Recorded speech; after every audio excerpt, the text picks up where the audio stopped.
Það var 13 marka tap í grannaslagnum móti Haugum. Hvað þetta að segja eftir svona leik? Það er ekki að segja mikið svo sem, bara lélegt. Það var bara lélegt frá fyrstu mínútu og við þurfum að skoða okkar leik og lítið eigin barn. Af hverju dettum við svona langt niður eftir svona helgi sem var bikarúrslagina. Og við verðum bara einhvern veginn að finna að skýra okkur því líka.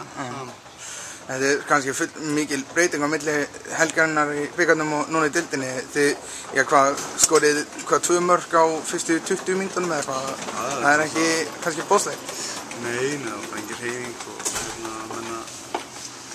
menn ekki að vinna fyrir hvorn annan og brjóta okkur út úr því sem við ætlum okkur að gera og það var eiginlega svona bara, þetta fór allt í hræri grautur en öðru og það var bara mjög slæmt og Haukarnir bara gengur lagið, þeir eru með frábært lið og voru vel stemdir fyrir leikinn og viss alveg að það var móment hjá þeim núna eftir þessa helgi okkur að svona að hrista upp í okkur og það tókst nú aldeilis.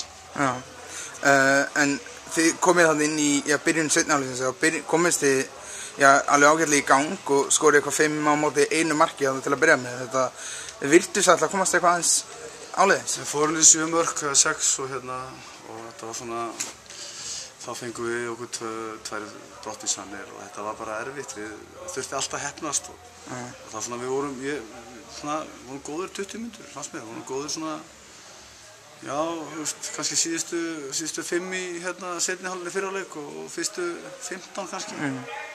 Og hitt var bara svo arfaslagt, alveg svakalega slagt en við allan byrjuðum seinni hálfleikin á því allan að gera það sem við ætlum okkur að gera og fórum að skora mörk og svona en við þurftum alltaf að breyta varnarleiknum og það var erfitt og við vorum á mikið pláss á milli manna og þetta var svona ekki heppnast og þannig að þetta var bara, eins og segir þetta var mikill munur á móti þetta góðu liði það er bara þannig. En það kannski, þrátt fyrir mikinn mun þá bara það kannski merki alvöru grannaslags síðustu 5-10 mínúturnar mikil spenna og harka þrátt fyrir mun. Já, alltaf harka svo sem í þessum leikjum en ég vil nú að segja alveg við menn hefur náttúrulega að halda aðeins haus bara í okkur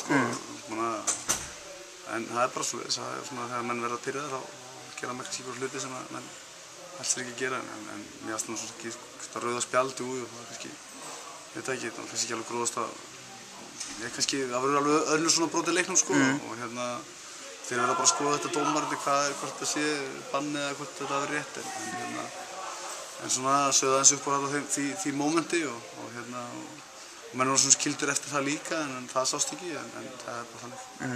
Nú vantar ykkur bæði Ísak og Benna sem eru meiddir og það er möguleikið að missi þetta í bann þetta þynnir hópinn enn meira en hann var fyrir leikinn í dag? Já, ég meina ekki bara þessi 2 það voru 4 aðrir veikir þannig að ég gerði ekki ganni minn að vera í hópi kvöld það var bara ekki til neitt leikmaður og mér sem er strákið í 3. hálfleik sem ætluðum okkur að setja í hópinn hann meiddur líka en að það var bara staðan fyrir að hafa 11 á leikskýrslu og það var svona betra kannski að hafa 12 og ég hefði þó getað að koma inn ef einhver hefði meðst í leiknum með eitthvað svoleiðis eða verið einhver skakkaföll en það var svo mikið áætlun mín að taka þátt í leiknum þannig ef leikurinn menn myndi haldast heilir en við erum bara í smá vandræðum og við þurfum bara að vinna út af því og safna svolítið liði.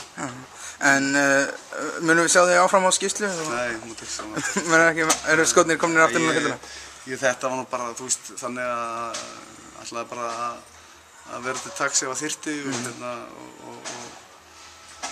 og þannig en ekki það ég sé að fara að draga frá skóna eitthvað aftur og nógu mikið vinna að vera þjálfari í eftir deild og maður sé ekki spilandi þjálfari. Já, takk.